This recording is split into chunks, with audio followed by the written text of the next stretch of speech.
नमस्कार दोस्तों, हमारे मनोरंजन चैनल में आपका स्वागत। आइए एक डिबेट और सुनते हैं सांजनी सर। आर्याव्रत कोई आए हैं। हाँ जी, आर्याव्रत बताएं क्या कहना चाहते हैं। मैं ये कहना चाहता हूँ कि जो ये कल्कि है, कल्कि के बारे में तो बुद्धिस्ट टेक्स्ट में भी लिखा हुआ था, तो सिखों के टेक्स्ट में भी लिखा हुआ है। मतलब सिखों ने भी इसकी भविष्यवाणी की थी। इसके बारे में क्या कहोगे आप? नहीं, हमको उससे थोड़े मतलब है कि भविष्यवाणी करने का। जब किसी के यहाँ कोई भी कंसेप्ट है वो है, लेकिन हम तो ये कह रहे हैं कि जो कल्कि पुराण लिखा गया है उसका कालखंड क्या है, कब पहली बार लिखा गया है, किसके कालखंड में लिखा गया है। हमारा तो मुख्य सवाल ये है ना।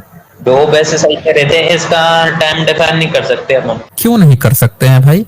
आपकी कौन सी पुरातत्व ऐसा सबूत मिल गया है पुराने का जिससे ये पता चल गया है कि पुराना है? आपको 10वीं-12वीं सदी की लिपि पढ़ने नहीं आती थी, उसके बाद ही लिखा होगा ना। उससे पहले लिखा होता तो उसकी लिपि भी आपको पता होती, भाषा भी पता होती। मैं एक आपसे बात पूछूं कि जो आपका ये बुद्धिस्ट टेक्स्ट है, बुद्धिस्ट टेक्स्ट में ये लिखा हुआ है कि जो कल की अवतार लेगा तो जो बुद्ध की धम्म की रक्षा करेगा, और कैसे करेगा? मुस्लिमों का नाश करके। तो ये तो आपके टेक्स्ट में लिखा हुआ है ना कि मुस्लिमों का नाश करके वो धम्म की रक्षा करेगा।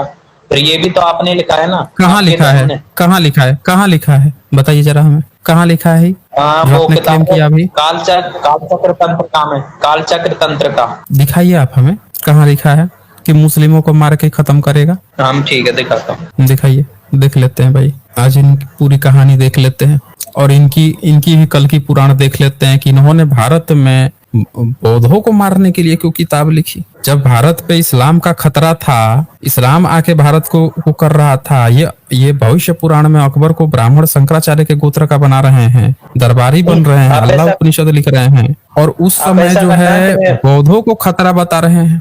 हाँ बोलिए। मैं ये कहना चाहता हूँ, जितने भी लोग डिबेट देख रहे हैं वो गूगल करके देख सकते हैं कि बौद्ध धर्म के लोगों के बारे में क्या लिखा हुआ है, उसको वो देख सकते हैं। आप हमें नहीं, गूगल लोग क्या देखेंगे? गूगल पे तो क्या देखेंगे? गूगल पे तो आपको बहुत सारी चीजें मिली हुई है जो फेक न्यूज है, उससे क्या मतलब है? आप यहाँ सबूत दिखाइए ना, उस पर चर्चा होगी ना। गूगल पे तो आपको ऐसी हजारों चीजें मिल जाएंगी। आपके ब्राह्मण टाइप करने पर गाय का फोटो आता है, क्या मान लें कि गाय ही ब्राह्मण होता है, हैं? तो आप हमें कहानी मत बताइए, यहाँ पे शेयर करके दिखाइए ताकि हम उसकी फैक्ट चेकिंग करेंगे ना। यहाँ पे फैक्ट चेकिंग कर लेंगे क्या सही है क्या गलत है। अब मैंने तो उस पे देखा, मैं उसको ऐसे बता नहीं सकता क्योंकि मैंने उसमें देख के आया हूँ। मुझे इसमें शेयर करना नहीं आता। आपको शेयर करने कैसे आएगा? नहीं आएगा ना, क्योंकि सबूत दिखाना है तो सबूत आपको दिखाने थोड़े आएगा, सबूत दिखाने नहीं आएगा। अब एक बात बताइए, आप हमें एक बात बता दीजिए ना। आप फेक न्यूज देख के आए हैं ना, आप फेक न्यूज देख के आए हैं। फेक न्यूज देखिएगा ना। देखिए, फेक न्यूज की सबसे पहली बात क्या होती है?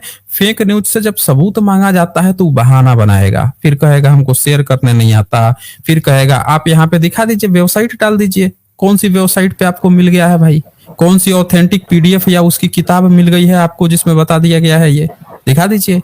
हम तो आपकी कल्कि पुराण यहाँ पे खोल दिए हैं। ये देखिए, आपकी कल्कि पुराण है। ये आपका कल्कि पुराण है जिसमें लिखा है कि आपने जो है बौद्धों को मारा काटा। आपका अवतार जो है लूटने गया, उनका धन लूटने। बोल रहा है कि रुकिए रुकिए, हम धन लूट के लेके आते हैं, तब आप यज्ञ हवन कीजिएगा। अपने पिताजी से कह रहा है। अब बताइए, भगवान हो के जो आपका अवतार लेके कह रहा है कि हम जो है पिताजी रुकिए, ये देखिए क्या कहता है कि अश्वमेध यज्ञ किया जाएगा, अभी लूट के लेके आता हूँ तब। तो हमने तो आपकी किताब खोल के दिखा दी ना। चलिए, फिर आपने मुस्लिम धर्म के बारे में ऐसा क्यों लिखा? इसके बारे में तो बताइए। आप सबूत दिखाइए पहले, तब ना हम उस पर चर्चा करेंगे। पहले आप सबूत दिखाइए ना। बिना सबूत के आप यहाँ पे आके कहिएगा कि आपने कहा है कि हनुमान कूद के गया और वहां पे आसमान में जाके हनुमान को वो सूर्य को फल समझ के निगलने पहुंच गया। अब आप कहिएगा हमसे, तो हम कहाँ से सबूत दिखाएंगे भाई? आपको दिखाना पड़ेगा ना कि हमने कहाँ ऐसा लिखा है, आपको दिखाना पड़ेगा। तो ये आपका क्लेम है। आप ऐसा करो, आप गूगल करके देख लो या बाद में गूगल लिंक दीजिए ना, आपको मिल जाएगा। लिंक नहीं, आप लिंक दो ना, आप हमें लिंक दो ना, यहीं पे लिंक दो, अभी शेयर करो यहाँ पे लिंक।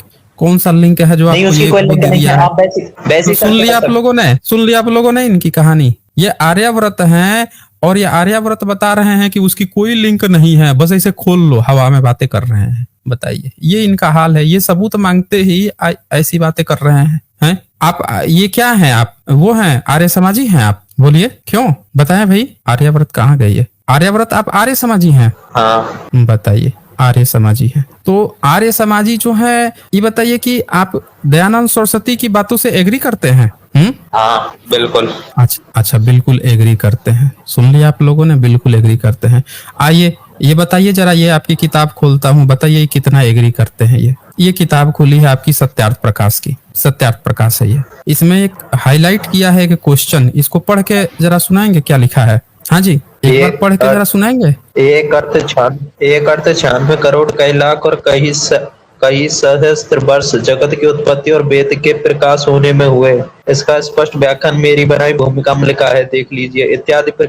इत्यादि प्रकार सृष्टि के बनने और बनने में, और यही भी है कि अगला पेज निकालो। नहीं, यही इसी का आप बता दीजिए जरा, यही वाली बात बता दीजिए। अच्छा, यहाँ पे ये लिखा है जगत की उत्पत्ति में कितना समय व्यतीत हुआ है। आपको क्या लगता है कितना समय व्यतीत हुआ है? ये बोले हैं, ये बात सही है? कैसे?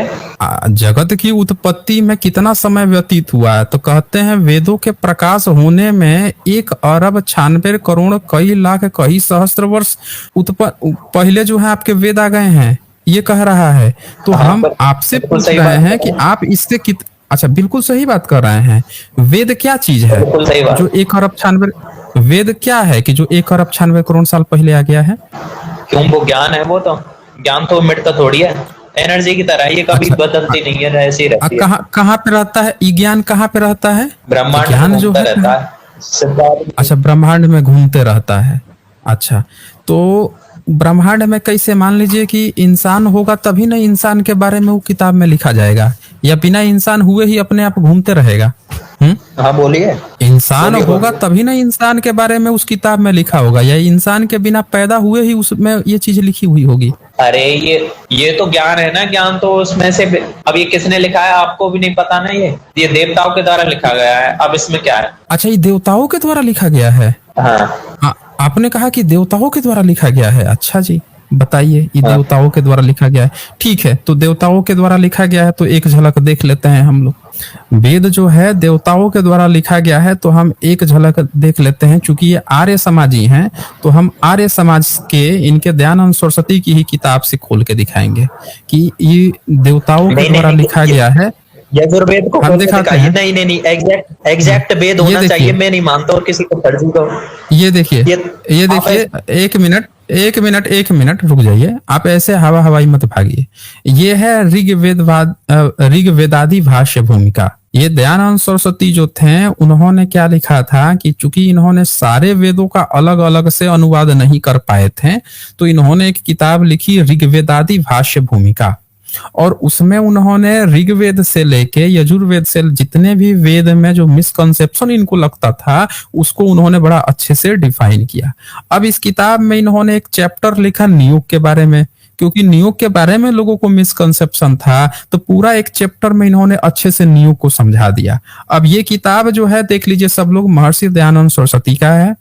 सब लोग देख लीजिए, ऋग्वेदादि भाष्य भूमिका है। चैप्टर का नाम है नियोग विषय संक्षेपक। अब इसमें इन्होंने ये मंत्र दिया हुआ है, देख लीजिए। ऋग्वेद का 10वें मंडल का 40वां सूक्त का 2 नंबर मंत्र है। तो अब आपने जो कहा ना मिस्टर आर्याव्रत, हम कोई अलग किताब नहीं खोले हैं, आपके दयानंद सरस्वती की ही किताब खोले हैं। अब इसका इन्होंने पूरा बड़े अच्छे से डिटेल्स में इसको बताया है। तो जरा एक बार आप ये नीचे वाला लाइन पढ़ देंगे, क्या अनुवाद किया है इन्होंने? हाईलाइट किया है मैंने। ऊपर मंत्र लिखा है, नीचे आपके दयानंद सरस्वती ने इसकी व्याख्या करके बताया है। हाँ जी, वेदों में पुरुष और स्त्री के विवाह विषय में एक ही वचन के प्रयोग करने से यह निश्चित हुआ है कि वेद रीति से पुरुष के लिए एक ही स्त्री और एक स्त्री के लिए एक ही पुरुष होना चाहिए, अधिक नहीं, और न कभी इन द्विजों का पुण्य विवाह का वियोग होना चाहिए।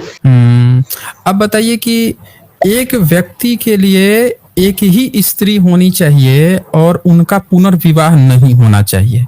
अब बताइए कि आज की डेट में कोई महिला है, वो शादी हुई, उसका पति किसी कारणवश डेथ हो गया, किसी कारणवश डेथ वगैरह हो गया, मैंने कहा था किसी का साथ ऐसा हो, या कोई पुरुष है उसकी महिला का डेथ हो गया, तो क्या उन लोगों का पुनर्विवाह नहीं हो सकता है? ये आपके ईश्वर आज्ञा देखे गए हैं ऋग्वेद में, जो ब्रह्मांड में चारों बगल घूम रहा है। बोलिए।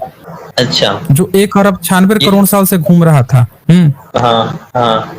बोलिए अब उसमें आर्यव्रत। क्या लिखा हुआ है, यदि तो उसमें क्या लिखा हुआ है, यदि कोई करना चाहता है तो कर सकता है, लेकिन ऐसा होना नहीं चाहिए। कहाँ लिखा अब कोई है? करना चाहता कहाँ है लिखा? तो दिया। नहीं, कहाँ ये, अच्छा ये तो बात ये कहाँ लिखा है कि कोई करना चाहता है तो कर सकता है? और ये कहाँ लिखा है ये कहाँ लिखा? कि यदि वो, और ये कहाँ लिखा है कि नहीं करना चाहिए, बिल्कुल मना कर दिया गया, ये कहाँ लिखा है, ये आप ये बताओ। हाँ, ये लिखा हुआ है, यहाँ पे लिखा है कि वेदों में पुरुष और स्त्री के विवाह विषय में एक ही वचन के प्रयोग करने से यह निश्चित हुआ कि वेद रीति से एक पुरुष के लिए एक ही स्त्री और एक स्त्री के लिए एक ही पुरुष होना चाहिए, अधिक नहीं।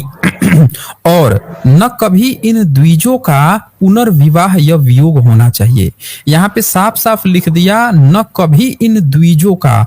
द्विज मतलब पुनर्विवाह, शूद्र के लिए पुनर्विवाह हो सकता है लेकिन द्विजों का पुनर्विवाह नहीं हो सकता है, ये लिखा हुआ है, साफ साफ इसका लिखा हुआ मतलब है। क्या होता है, मतलब बताओ पहले मतलब बताएं इसका।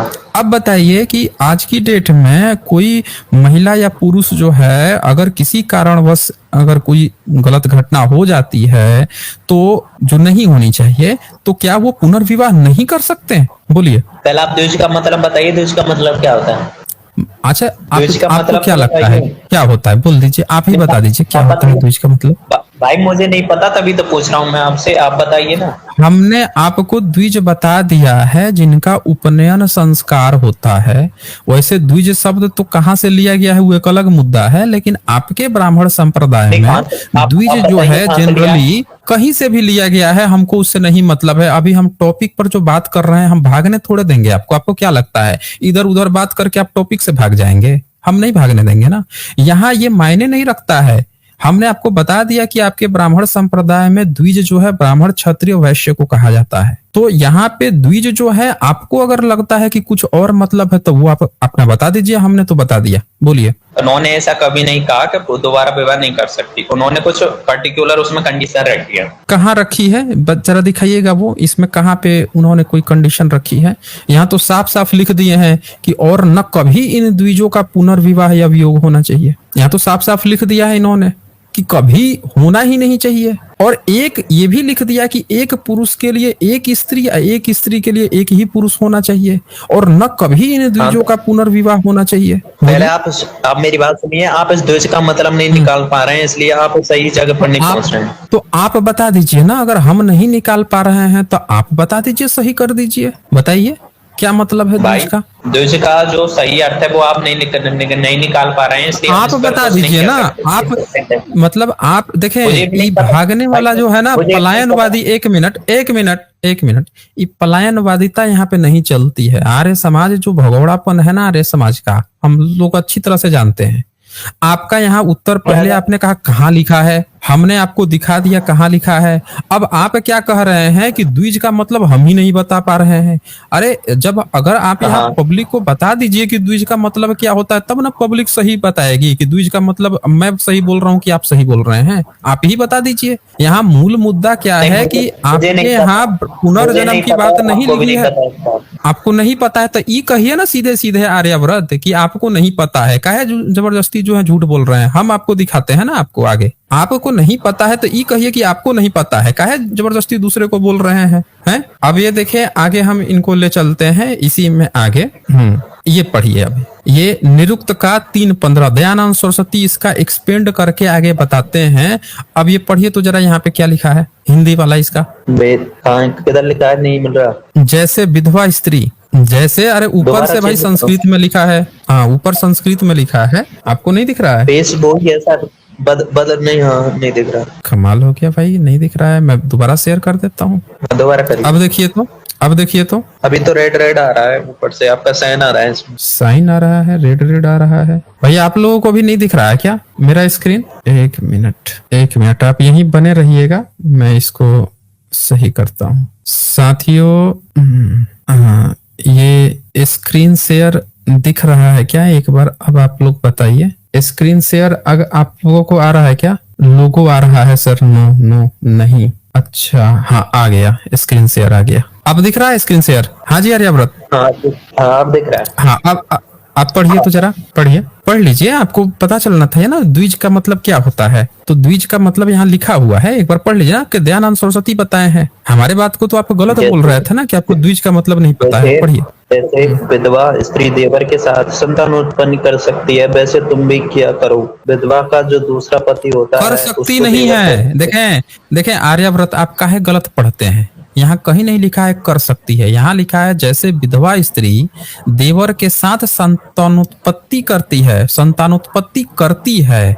ये लिखा है कि संतान उत्पन्न करती है देवर के साथ मिलके, ये लिखा हुआ है, ये नहीं लिखा है कर सकती हाँ, तो ये तो आगे रूल पढ़िए। है, तो ये तो समाज का रूल है ना। यदि किसी का आपके यहाँ ऐसा होता है क्या कि कोई विधवा हो जाता है तो अपने देवर के साथ वो बच्चे पैदा करती हैं? नहीं, वो उसकी आर्य तो समाज शादी में कर ऐसा देते हैं होता उससे। है? नहीं, आप शादी कर नहीं देते होता, हैं। आप क्या करते हैं? हाँ। नहीं, देवर के साथ आप कर देते हैं। यदि वह देवर का और कोई नहीं है तो उसके साथ शादी हो जाती है, नहीं तो और दूसरी जगह होती तो है।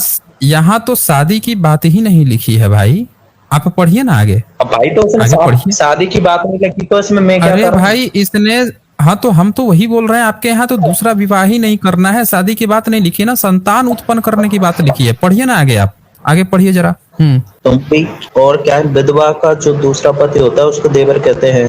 इससे यह नियम होना चाहिए कि दो अर्थात ब्राह्मण क्षत्रिय वैश्य में दो संतान के लिए योग होना चाहिए, और शुद्ध कुल में पूर्ण विवाह मर्यान परंत के लिए होना चाहिए। हाँ, अब द्विज का मतलब समझ में आया क्या लिखा है? हाँ, यहाँ लिखा है द्विजो अर्थात ब्राह्मण क्षत्रिय वैश्य। द्विज अर्थात ब्राह्मण क्षत्रिय वैश्य दिख रहा है यहाँ पे। आप क्या कह रहे थे कि मैं द्विज का गलत अर्थ बता रहा हूँ, झूठ बोल रहे थे आप आर्य समाजी। ये यहाँ पे लिखा है कि द्विजो अर्थात ब्राह्मण क्षत्रिय वैश्य में दो संतानों के लिए नियोग होना, नियोग की बात लिखी हुई है। और देवर के साथ संतान उत्पन्न करती है, यानी देवर के साथ नियोग करती है, ये बात लिखा है। शादी की बात थोड़े लिखा है इसमें।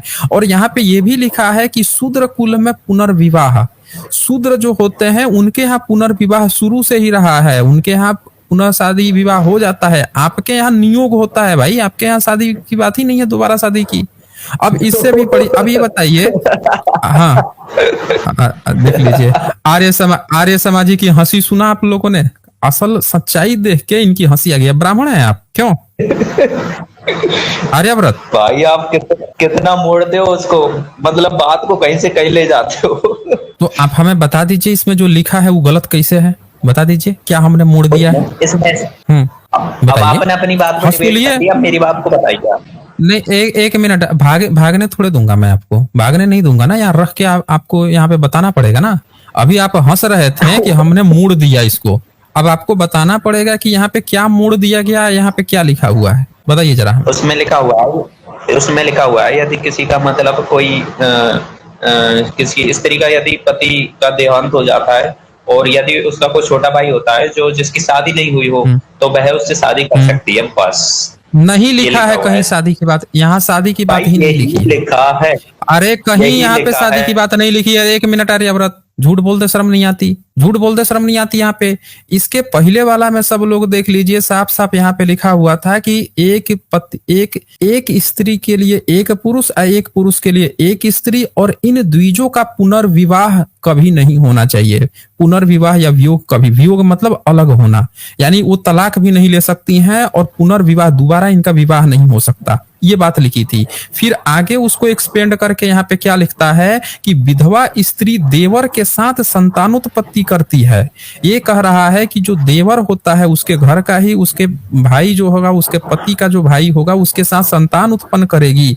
फिर आगे क्या कहता है, विधवा का जो दूसरा पति होता है उसको देवर कहते हैं। ये कहता है कि विधवा जो है बाय डिफॉल्ट देवर उसका दूसरा पति होता है, अगर अपना पति नहीं है तो उसके साथ संतान उत्पन्न करेगी। इससे इस नियम होना चाहिए कि द्विजो अर्थात ब्राह्मण क्षत्रिय वैश्यों में दो संतानों के लिए नियोग होना। ये क्या कह रहा है कि जितने भी द्विज हैं उनके यहाँ नियोग होना चाहिए, ताकि दो संतान बच्चा पैदा कर सकें। और शूद्र कुल में पुनर्विवाह मरण पर्यंत होना चाहिए। साफ साफ लिख दिया कि शूद्र कुल जो है इसी में पुनर्विवाह होगा, लेकिन ब्राह्मण क्षत्रिय वैश्य में संतान उत्पन्न करना है देवर के साथ मिलके, या इनका अपना जो भी जाति का होगा, जो भी होगा उसके साथ पुनर्विवाह की यहाँ पे कहीं जिक्र नहीं आया है। तो आप जो है ना जो हंस रहे थे ठट्ठा ठट्ठा के, हाँ वही तो बोल रहा हूँ मिस्टर आर्याव्रत, जो दांत जो निपोड़ रहे हो ना, आपकी दांत सब लोग को यहाँ दिख रही है कि कितनी आपकी दांत यहाँ बड़ी हुई है। अभी और दिखाता हूँ ना इनकी कहानी।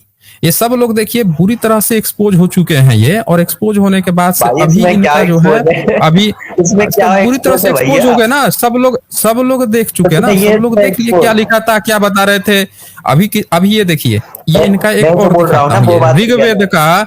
नहीं, आप बुरी तरह यहाँ एक्सपोज हो चुके हो, अब आपके पास जबान तक नहीं है ना कुछ बोलने के लिए। यहाँ सब लोग देख लिए, झूठ बोल रहे थे। पहले कहे कि द्विज का मतलब सही नहीं बता रहे, द्विज का खोल के दिखा दिया।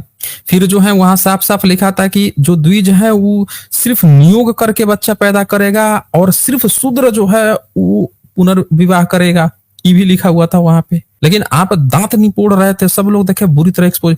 अब इनके इसी में आगे दयानंद सरस्वती 4 नंबर ऋग्वेद में देखे क्या लिखते हैं, 10वें मंडल 85 सूक्त का 45 नंबर मंत्र जो है उसमें जरा क्या लिखते हैं, ये भी जरा पढ़ के एक बार हमें बता दीजिए।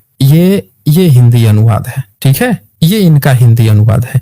अब जरा इसमें इसको आप हमको पढ़ के बता दीजिए कि इसमें आपके दयानंद सरस्वती जो हैं वो क्या बता रहे हैं, बताइए जरा हमें। हाँ जी बताइए, बोलिए आर्याव्रत। भाई एक बात बताओ, जब आप सुनिए, आप जब उसके अर्थ को ध्यान से समझ ही नहीं पाते तो इसे पढ़ने से क्या फायदा है, इसका कुछ फायदा? देखें आर्याव्रत, सब पूरी पब्लिक देख चुकी है कि आप बुरी तरह एक्सपोज हुए हैं। वहां पे सब लोग देखे हैं कि वहां पे पुनर्विवाह शब्द नाम आया है किसके लिए, तो सिर्फ शूद्र कुल के लिए, और द्विज के लिए आया है, 1 मिनट, द्विज के लिए आया है कि संतान उत्पन्न नियोग के लिए। तो अब वहां एक्सपोज हो चुके हो। अब अगला मैंने ऋग्वेद का ये वाला बोला है पढ़ने के लिए, जो आप पढ़ नहीं रहे हो, इसको भी जरा पढ़ के आप बता दो ना। यहाँ पे क्या पता आप सही बता सको, यहाँ तो कम से कम सही बता दो आप। हाँ बताइए। चलो तो पहली बात तो ये बताना चाहूंगा, जो भी आपने मुसलमानों के बारे में ऐसा, देखें मिस्टर आर्याव्रत, आप ना अभी टॉपिक पर रहिए, पहले इसको क्लियर कीजिए। आप बोल रहे थे कि वेद चारों बगल घूमता है ब्रह्मांड में 1 अरब 96 करोड़ साल से, ये ज्ञान घूम रहा था। ये वेद का ज्ञान था ना, चारों बगल ऐसे घूम रहा था कि शूद्र पुनर्विवाह कर सकता है और ब्राह्मण क्षत्रिय वैश्य नियोग करवा के बच्चे पैदा करेगा। तो अभी आप इसको पढ़ने में आप ये वाला भी पढ़ के बताइए ना कि ये कब से घूम रहा था 1 अरब 96 करोड़ साल से। इसको टॉपिक पर रहिए, फिर आपसे ले लेंगे। ईश्वर मनुष्य को आज्ञा देता है कि हे इंद्रपते ईश्वर मुक्त तू इस स्त्री को वीरदान दे कि सुपुत्र और सौभाग्य मुक्त कर है।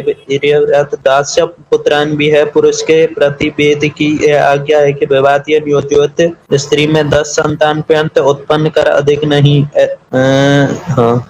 पति में कान 10, कृषि तथा स्त्री तुम योग में 11 पति कर, अर्थात एक तो उनमें प्रथम विवाहित और 10 पर्यंत नियोग के पति कर, अधिक नहीं। इसकी हाँ, इसका क्या मतलब है आप उसी को जरा बता दीजिए, जो पढ़ा आपने इसका क्या मतलब है, क्या कहना चाह रहा है? मतलब तो क्या पता है इसको, मुझे तो नहीं पता, आप बताएं। नहीं, हम तो बता देंगे तो आप तो रोने लगेंगे, जैसे अभी हमने जब बताया तो रोने लग गए थे। तो आप ही एक बार बता दीजिए इसका क्या मतलब है, क्या कह रहा है। अच्छा, आपकी पढ़ाई कितनी है, एजुकेशन कितना है आपका? MSc। तो MSc किए हैं तो आपको इतनी तो बात पता होनी चाहिए ना कि जब भी कहीं पे बात करते हैं, डिबेट करते हैं, तो हंसी ठठाका, यहाँ मजाक तो चल नहीं रहा है। इतनी तो तमीज होनी चाहिए कि जब डिबेट के भी कुछ नियम होते हैं तो हंसी ठठाका हमको भी, हम उतर रहे हैं मजाक करने पर तो आपकी तो हम ऊपर से नीचे तक वाट लगा देंगे। हम तो अभी आपके शास्त्रों को खोल के पढ़ा रहे हैं, फंस रहे हैं, तो आपकी हंसी ठठाका निकल रहा है, आपकी आवाज तक यहाँ पे नहीं आ रही है। इतनी तो तमीज होनी चाहिए। आर्य समाजी इतने ऐसे निठल्ले तो नहीं होते हैं, या इससे भी ज्यादा निठल्ले होते हैं। आपसे तो देख के यही लगता है। इनका ईश्वर कह रहा है, ईश्वर मनुष्यों को आज्ञा देता है कि इंद्र पते ऐश्वर्य युक्त तू इस स्त्री को वीर्यदान दे। मतलब एक स्त्री है, उसको वीर्यदान देना है, सुपुत्र और सौभाग्य युक्त कर। ठीक है, कैसे वीर्यदान देगा तो सुनिए। हे वीर्यप्रद, पुरुष के प्रति वेद की यह आज्ञा है। अब पुरुष के प्रति क्या आज्ञा है सुनिएगा जरा। 1 अरब 96 करोड़ साल से ब्रह्मांड में घूम रहा था ये ज्ञान। इनके अनुसार क्या कहता है कि इस विवाहित व नियोजित स्त्री, चाहे वो विवाहित हो पहले से उसका पति हो सकता है चाहे नपुंसक हो या बीमार पड़ा हो या बच्चा नहीं पैदा कर पा रहा हो, तो वो विवाहित महिला हो या जो भी नियोजित है उसमें 10 संतान पर्यंत उत्पन्न कर अधिक नहीं, यानी 10 से अधिक बच्चा मत पैदा करना, 10 बच्चा पैदा करना, 10 तक 10 संतान पर 10 बच्चा पैदा करना। फिर कहता है तथा हे स्त्री तू नियोग में 11 पति कर। और स्त्री तुम्हारे लिए क्या बताया है ईश्वर ने, 1 अरब 96 करोड़ से ये ज्ञान घूम रहा था, सुन लीजिए क्या कहता है, तू नियोग में 11 पति कर। तुमको क्या करना है, नियोग करना है। कितना पति तो एक ही रहेगा, लिख भी दिया, अर्थात एक तो उसमें प्रथम विवाहित, पहला वाला विवाहित रहेगा, और 10 पर्यंत नियोग के पति कर अधिक नहीं। तो यहाँ पे क्या कहा है, बाकी जो 10 होंगे वो नियोग के होंगे। तो ये जो वहां पे हंस रहे थे देवर कोई पति बता रहे थे, वो भी यहाँ पे नीचे क्लियरफाई कर दिया गया है कि सिर्फ पहला विवाहित होगा और बाकी के जो पति होंगे वो सिर्फ नियोग पति होंगे, यानी वो सिर्फ नियोग करने के लिए होंगे। बाकी के प्रथम विवाहित, बाकी जो है 10। अच्छा, 10 से नियोग क्यों करवाना है? सवाल ये है कि इनको नियोग करवा के बच्चे पैदा करने हैं, तो एक पति है अपनी बीबी का, एक जगह नियोग करा के एक बच्चा पैदा करेगा। लेकिन दयानंद सरस्वती बताते हैं कि मान लो कि एक किसी से कराया, उससे भी नहीं पैदा हुआ, तो फिर एक दूसरे का ट्राई करना, उससे नहीं हुआ फिर तीसरे का ट्राई करना। मतलब अपने पति के अलावा 10 अलग अलग मर्दों से उस स्त्री का नियोग करवाना। अब ये जो है व्यक्ति आर्यव्रत जो आए हैं, आर्य समाजी, ये इसी चीज को छुपा रहे थे या हंसी ठिठोली कर रहे थे, हंस रहे थे और बता रहे थे कि हम लोग समझ नहीं पाते हैं। उसकी और एक्सप्लेनेशन नीचे दयानंद सरस्वती लिखते हैं, कहते हैं इसकी यह व्यवस्था है कि विवाहित पति के मरने व रोगी होने से, चाहे पति हो सकता है विवाहित है तो मर गया तो उसकी दोबारा शादी नहीं करना है द्विज में, याद रखिएगा। अच्छा, ये सारी सुविधा किसके लिए है? शूद्र के लिए नहीं है, ये द्विजों के लिए है, ब्राह्मण क्षत्रिय वैश्य के लिए है। ध्यान दीजिएगा इस बात को। तो पति के मरने व रोगी से दूसरे पुरुष व स्त्री के साथ संतानों के अभाव में नियोग करें। संतान नहीं है तो दूसरे पुरुष से नियोग करना है, तथा दूसरे के भी मरण व रोगी होने के अनंतर तीसरे के साथ कर ले। अब दूसरा जिसके साथ आप किए हो नियोग, नहीं बच्चा पैदा हुआ, वो भी मर गया या रोगी हो गया, तो फिर तीसरा के साथ कर लो। इसी प्रकार 10 तक करने की आज्ञा है, परंतु एक काल में एक ही वीर्यदाता पति रहे, दूसरा नहीं, लेकिन एक बार में एक ही से आपको नियोग करवाना है। और इसी प्रकार पुरुष के लिए भी विवाहित स्त्री के मर जाने पर विधवा के साथ नियोग करने की आज्ञा है। और जब वह रोगी हो जाए, मर जाए, तो संतानोत्पत्ति के लिए 10 स्त्री पर्यंत नियोग कर लेवे। अब बताइए कि ऐसा कौन व्यक्ति करवाता है कि अपनी बीवी को बच्चा नहीं हो रहा है तो उसको 10 अलग अलग मर्दों से नियोग करवाता फिरेगा? जरा इसका आप जवाब देंगे आर्यव्रत। हाँ जी। हाँ, उसमें ये लिखा हुआ है कि जैसे किसी का कोई पति है, हाँ, उसके साथ बच्चे नहीं हुए और उनकी डेथ हो जाती है, तो हम उससे दूसरे से शादी करके फिर बच्चे, फिर यदि उनकी कहाँ शादी की बात लिखी है? शादी की बात कहाँ लिखी है, जरा वो बताइएगा। शादी की बात कहाँ लिखी है, जरा वो बताइएगा हमें। मैक्सिमम 10 तक जा सकते हैं ऐसा करके। डेथ होने के बाद शादी की बात कहाँ लिखी है? दूसरा शादी करेगा वो कहाँ लिखा है, वो जरा बताइएगा हमें। भाई अब देखो, यदि किसी का पति मर जाएगा, क्या धूमधाम से वो शादी थोड़ी करेगा भाई, उसके साथ वो रहना। यहाँ पे शादी की बात नहीं, यहाँ तो ये लिखा है ना कि वो हो जाए, क्या लिखा है यहाँ पे कि हाँ, तो भाई एक मिनट पर ध्यान से 1 मिनट। यहाँ पे क्या लिखा हुआ है कि दूसरे के भी मरण, देखें इसकी यह व्यवस्था है कि विवाहित पति के मरने या रोगी होने से दूसरे पुरुष व स्त्री के साथ संतानों के अभाव में नियोग करें। यहाँ कहीं नहीं लिखा है शादी करें। क्या लिखा है? पति अगर मर गया या फिर रोगी हो गया, रोगी कहने का मतलब नपुंसक हो गया या बीमार हो गया, नहीं बच्चे पैदा कर पा रहा है, तो वहां लिखा है संतानों के अभाव में नियोग करें लिखा हुआ है। शादी की तो बात ही नहीं लिखी है। और ये काम 10 अलग अलग मर्दों से करना है। हाँ बताइए। मरने के क्या बाद मतलब है? ठीक है ना, मरने नहीं, के बाद रोगी भी तो लिखा हुआ है ना। नहीं, रोगी भी तो लिखा हुआ है ना वहाँ पे। मरने के बाद से रोगी भी तो लिखा हुआ है कि रोगी भी रहे। मैं बोल रहा हूँ, दोनों को मैं बता रहा हूँ, सुनो। उसमें ये लिखा हुआ है कि यदि कोई स्त्री है, वो सीधी सी बात है, उसको अपने बच्चे तो चाहिए। यदि पहला पति उसका मर जाता है, कैसे आपको कैसे पता है कि महिला को बच्चा चाहिए?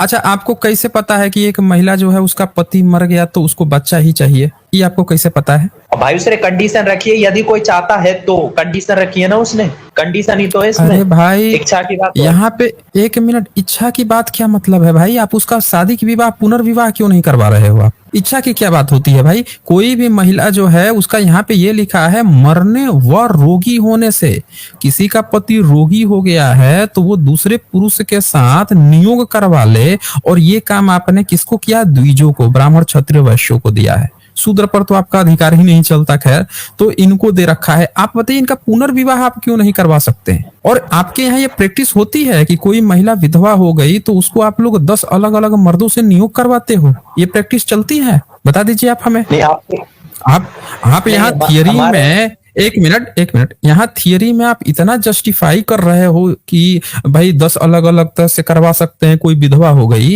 लेकिन हम पूछ रहे हैं कि उसका एक जगह कहीं पे शादी नहीं करवा दिए करवा रहे हो, तो आपका ये कौन सा ज्ञान 1 अरब 96 करोड़ साल से घूम रहा था भाई?